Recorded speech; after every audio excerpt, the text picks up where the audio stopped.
membawa Kristus kepada bangsa-bangsa dan bangsa-bangsa kepada gereja Tuhan. 15 Mei 2025.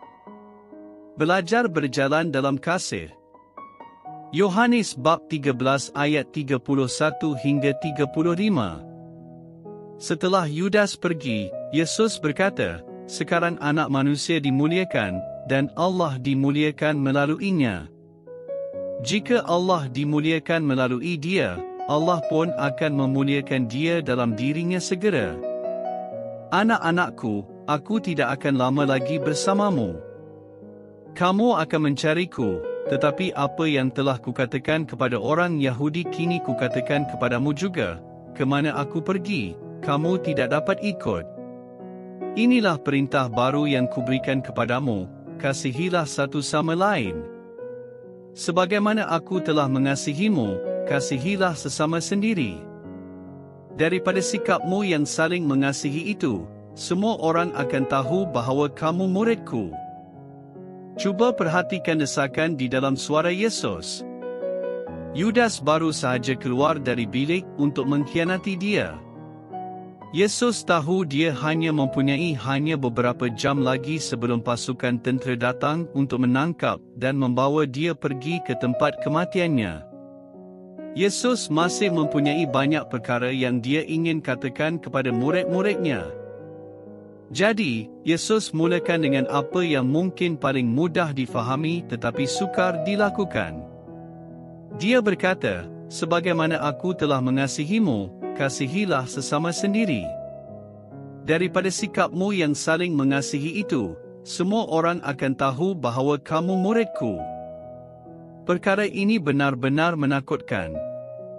Cuba fikirkan bagaimana Yesus mengasihi kita. Ia bermula dengan kelahirannya ke dunia ini. Tuhan datang untuk menjadi bayi manusia, membesar dan hidup di antara kita sebagaimana kita hidup. Yesus terus hidup dengan seluruh kehidupannya yang ditumpu kepada menjaga orang dalam keperluan, mengajar, menyembuh, memberi makanan dan teruskan penjagaan.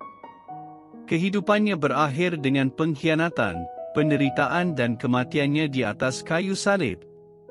Semua ini bukanlah kerana dia layak menerimanya tetapi hanyalah melalui cara ini Yesus boleh menyelamatkan kita daripada belenggu kejahatan. Yesus membebaskan kita melalui kematian dan kebangkitannya dan ini ialah jenis kasih yang dia nyatakan di sini.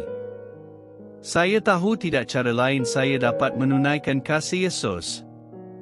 Mungkin saya tidak perlukannya. Ini adalah kerana Yesus tidak mengharap kita melakukannya melalui usaha sendiri.